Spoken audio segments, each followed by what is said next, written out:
telefoonkan aan gacanta ku hayo waa Samsung Galaxy A55 5G. Wuxuu ka mid yahay telefoonada soo baxay sanadkan, isla markaana aadka u tayada sareeya xagga qiimahana aan badnayn. Magacaygu Axmed Baashi, halkanna waa IM252.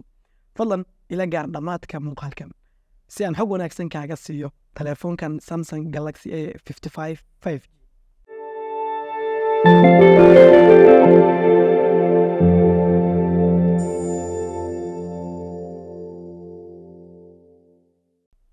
marka aad kartoonka ka furto telefoonkan waxaad arkaysaa inuu aad ugu eg yahay telefoonkii ka horreeyay ee ahaa A54 5G.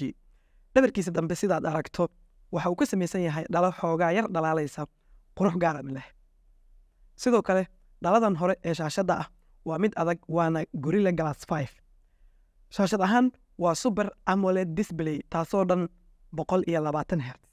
waxaad u isticmaali kartaa si fudud oo markaad adeegsanaysid wax go'go ah malaha oo waa smooth.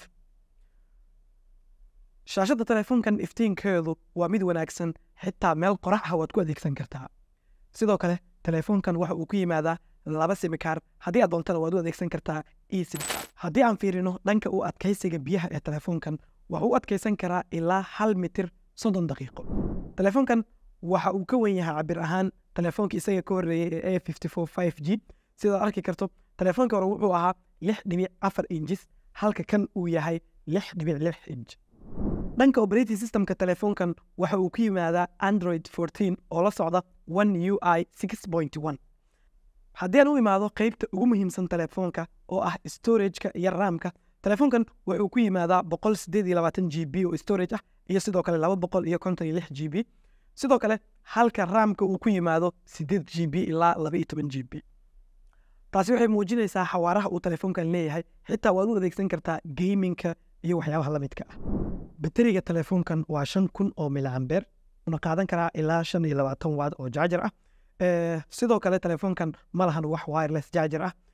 haddii aan fiiriyo dhanka kaamirada, 3 kaamiro ee dambe, midda sare waa ilaa 50 megapixel, halka tan dhexe ee tahay 12 megapixel, tan hoosena waa ilaa 5 megapixel. muuqaal 4K 30 frame per second ah ayuu duubi karaa. sidoo kale kaamirada hore ee telefoonkan waa 32 megapixel, waxayna duubi kartaa si lamid ah sidii hore 4K 30 frame per second.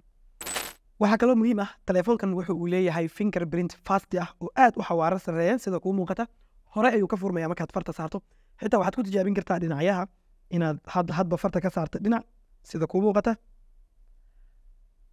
sida aan filayo waxaad iga sugaysaa qiimaha telefoonkan. waan kuu sheegayaa telefoonkan A55 5G waxaad ku heli kartaa qiimo u dhexeeya $350 ilaa $280, maadaama storage-ka iyo RAM-ka uu ku kala duwan yahay. ugu dambeyntii, sidee u aragtaa xogta aan kaa siiyey telefoonkan Samsung Galaxy A55 5G? fadlan nagu soo bir maanta. waa inoo muuqaalka xiga. nabadgelyo.